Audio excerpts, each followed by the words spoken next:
Hello everyone. ये जो video काफ़ी सारे लोगों को रिलेटेबल लगेगा, चाहे आपको एंग्जाइटी हो, चाहे आपको डिप्रेशन हो, चाहे आपको अलग अलग प्रॉब्लम्स हो, आपको कोई ओवर थिंकिंग की प्रॉब्लम हो या आपको कोई भी प्रॉब्लम हो, तो सभी लोगों को रिलेटेबल लगेगा। तो ये वीडियो जो है ये मेडिसिन के बारे में है, और मेडिसिन बहुत सारे लोगों ने ले चुके हैं या अभी ले रहे हैं, लेना चाहते हैं या पूछ रहे हैं कि लेना चाहिए या नहीं। तो ये जो वीडियो है ये मेडिसिन के बारे में है। अब एक्चुअली मेडिसिन क्या करती है, मेडिसिन से क्या होता है, ये सारी चीज़ों पे हम डिस्कस करेंगे। और मेडिसिन नो डाउट काफ़ी चीज़ों में बहुत काम की चीज़ है, काफ़ी चीज़ों में मेडिसिन का जो है वो रोल अच्छा होता है। इसका मतलब ये नहीं कि वो हर जगह पे सही रहे। अब समझ लीजिए कि सबसे सिंपल एग्जांपल लेते हैं हम नींद का हम एग्जांपल लेते हैं कि किसी को नींद नहीं आ रही है। अब एक नॉर्मल आदमी जो है वो सो जाता है, लेकिन किसी कारण उसको नींद नहीं आती, उसको टेंशन हो रहा है अपने बच्चों का, अपनी फैमिली का, अपने जॉब का, अपने करियर का, उसको टेंशन हो रहा है और टेंशन की वजह से उसको नींद नहीं आ रही है। ऐसा नहीं है कि वो कोई शरीर में कोई प्रॉब्लम हो गई है, उसको सिर्फ टेंशन की वजह से नींद नहीं आ रही है। अब आप मुझे बताइए कि दुनिया में ऐसी कौन सी दवाई बनी है जो उसका टेंशन ही ख़त्म कर दे। अगर उसकी जॉब नहीं लग रही तो जॉब लग जाए, उसका अगर करियर है तो करियर बन जाए, उसका जिसके है उसका कौन सी दवाई जिसका उसका टेंशन ख़त्म हो जाए। या समझ लीजिए अगर वो चीज़ें सॉल्व नहीं हो रही कि कम से कम उसके दिमाग से चीज़ें निकल जाए, ऐसा पॉसिबल नहीं है। मेडिसिन क्या करती है, मेडिसिन आपके बॉडी में जाती है और बॉडी में जाने के बाद में चेंजेस करती हैं कुछ। फॉर एग्जांपल अगर नींद का ही ले लेते हैं, ये सिंपल एग्जांपल लेते हैं। नींद में क्या होता है कि एक हार्मोन होता है जिसको बोलते हैं मेलाटोनिन। मेलाटोनिन जो हार्मोन है वो आपको सुलाता है, नेचुरली आपको स्लीप आती है, आप सो पाते हो, ये मेलाटोनिन की वजह से होता है। अब क्या होता है कि नेचर ने आपको कैसा बनाया, नेचर ने तो बहुत स्मार्ट है, आप नेचर से बड़े तो आप हो नहीं सकते हो, है ना। तो उसने आपको ऐसा बनाया है कि जब जब आपको कोई भी खतरा महसूस हो या जो भी आपको स्ट्रेस हो, जो भी हो, उस टाइम पे आपके लिए सोना सही नहीं है। नेचर ने आपको ऐसा बनाया है। अब इसका मतलब ये है कि कभी भी आपको स्ट्रेस हो तो आपके लिए सोना सही नहीं है। अब फॉर एग्जांपल एक आदमी है जो नेचुरली 11 बजे सो जाता है, रात में अपने आप सो जाता है, नींद आ जाती है बिना किसी मेडिसिन के, बिना किसी एफर्ट्स के। अब उसको पता चलता है कि आज रात में चोरी, मोस्ट प्रोबेबली हमारे घर में चोरी हो सकती है, हमारे मोहल्ले में डकैती होने वाली है, हमारे घर पे भी चोरी हो सकती है और बहुत काफ़ी हाई चांसेस है हमारे घर में चोरी हो सकती है। तो जो नेचुरली 11 बजे सो जाता है वो आदमी, आपको क्या लगता है कि वो सो पाएगा, उसको नींद आ जाएगी? नहीं आएगी, क्योंकि उसके दिमाग में स्ट्रेस रहेगा, उसके दिमाग में टेंशन रहेगी, थॉट्स आएंगे उसके दिमाग में, जो माइंड जो हमारा थिंकिंग चलती रहेगी, प्रोसेसिंग होती रहेगी। तो उस टाइम पे आपके लिए सोना सही नहीं है। तो नेचर ने आपको ऐसा बनाया है। अभी समझ लीजिए कि कोई किसी को मारने के लिए दौड़ रहा है, किसी की जान पे खतरा आ जाए, तो उसके लिए सोना अप्रोप्रिएट ही नहीं है। नेचर ने आपको सही बनाया है। अब उससे क्या होता है कि जब जब आपको टेंशन होगा, जब जब आपको स्ट्रेस होगा, ओवर थिंकिंग होगी, एंग्जाइटी होगी, तो आपके बॉडी में एक कोर्टिजोल नाम का हार्मोन आपकी बॉडी में सर्कुलेट होगा। अब कोर्टिसोल मतलब जो स्ट्रेस का हार्मोन है। अब नेचर ने आपको ऐसा बनाया है कि जब जब आपके बॉडी में ये कोर्टिसोल सर्कुलेट हो, तब तब जो नींद का हार्मोन है मेलाटोनिन, वो नहीं आना चाहिए, क्योंकि अगर आप टेंशन में हो तो आपके लिए सोना सही नहीं है, ऑब्वियस सी बात है। तो अब नेचर ने क्या है, आपको इस तरीके से बनाया है, बहुत स्मार्ट तरीके से आपकी बॉडी को बनाया हुआ है।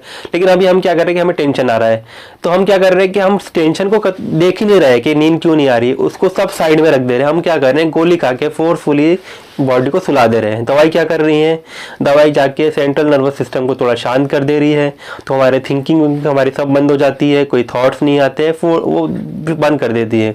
हॉर्मोन्स को थोड़ा सा स्टिमुलेट कर देती है, मेलाटोनिन को थोड़ा स्टिमुलेट कर देगी, थोड़े से और बॉडी में चेंजेस कर देगी। और क्या होगा कि जैसी दवाई जाती है तो आपको नींद आ जाती है, तुरंत आ जाती है। तो इससे ये होता है कि आपके बॉडी में उसने दवाई ने जाके कुछ चेंजेस किए जिसकी वजह से आपको नींद आ गई है। आपके अगले दिन क्या हो गया कि फिर टेंशन नहीं आएगी? ऑब्वियसली आएगी, क्योंकि वो दवाई ने कुछ चीज़ें ठीक थोड़ी करी है। अब अगली बार फिर गोली खाओगे, फिर गोली खाओगे, फिर गोली खाओगे, फिर नींद आने लगेगी।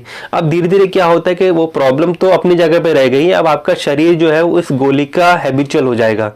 अब जो आदमी नेचुरली समझ लीजिए कि जिसको नींद नहीं आती, वो नेचुरली समझ लीजिए 3 बजे सो पा रहा है, 4 बजे सो पा रहा है, अब उसको गोली नहीं मिलेगी, अगर गोली की आदत हो चुकी है तो वो 5 बज जाएंगे, 6 बज जाएंगे, ऐसा भी हो सकता है, क्योंकि बॉडी जो है वो गिव अप कर देता है आके में। बॉडी डिपेंडेंट हो गया है मेडिसिन के ऊपर में, क्योंकि जो पहले वो एफर्ट्स कर रहा था, गोली वो पूरा काम कर दे रही है, गोली खा के 12 बजे सो जा रहे हैं, तो बॉडी वो भी छोड़ देगा। तो धीरे धीरे क्या होता है ये चीज़ें होती हैं। अब हम डिप्रेशन की बात कर ले, एंग्जाइटी की बात कर ले, अलग अलग चीज़ों की, तो इसमें भी यही होता है कि गोली आप खाते हो, अब समझ लीजिए कि मुझे ओवर थिंकिंग हो रही है, मुझे घबराहट हो रही है, मुझे बहुत थॉट्स आ रहे हैं, यहाँ वहाँ की मुझे फिक्र हो रही है, गोली जाएगी तो मेरा जो एक थिंकिंग प्रोसेस है वो एकदम स्लो हो जाएगा, बॉडी में एनर्जी लेवल्स मेरे कम हो जाएंगे।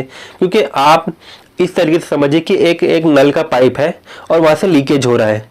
लेडीज ज़्यादा समझ, कोई भी समझ पाएगा वैसे तो, नल के पाइप में से लीकेज हो रहा है। अब क्या है कि इसके दो सोल्यूशन हो सकते हैं। पहला सोल्यूशन ये है कि लीकेज कहाँ पे हो रहा है इसको पता लगाइए, उसके बाद में उसको फिक्स करिए। दूसरा सोल्यूशन ये है कि उस नल का जो कनेक्शन ही बंद कर दीजिए कि उस पाइप में पानी ही नहीं आएगा, ना रहेगा पानी ना रहेगा लीकेज। तो ये जो तरीका है, ये तरीका पहला वाला सही लग रहा है, ये दूसरा वाला सही लग रहा है।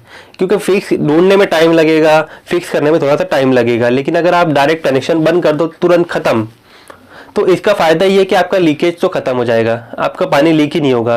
लेकिन नुकसान ये कि जब जब आपको उस टैप से पानी की ज़रूरत पड़ेगी आप पानी यूज़ नहीं कर पाओगे।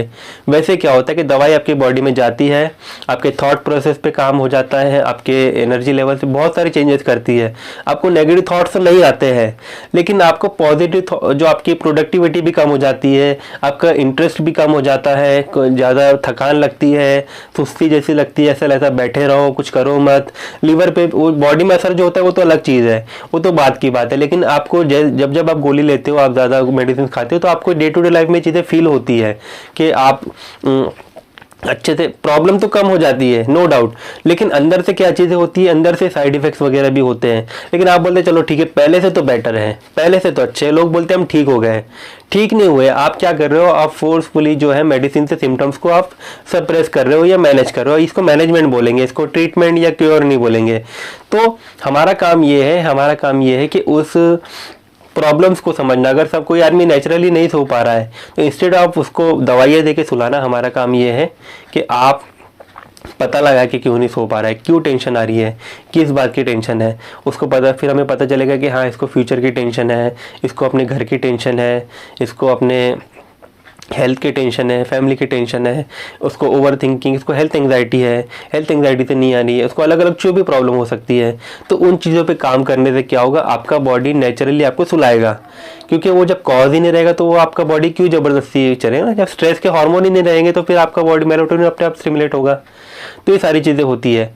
आपका बॉडी आपके सारे हार्मोन्स को बैलेंस कर सकता है, चाहे सेरोटोनिन हो, डोपामिन हो, जितने भी आपके अच्छे हार्मोन्स हो, चाहे आपके सारे हार्मोन्स को बैलेंस कर सकता है। लेकिन वो किसी रीज़न से नहीं कर रहा है, और वो रीज़न जैसे सॉल्व हो जाएगा आपको अंदर से अच्छा फील होना भी शुरू हो सकता है, आपको सारी चीज़ें वो पॉसिबल है।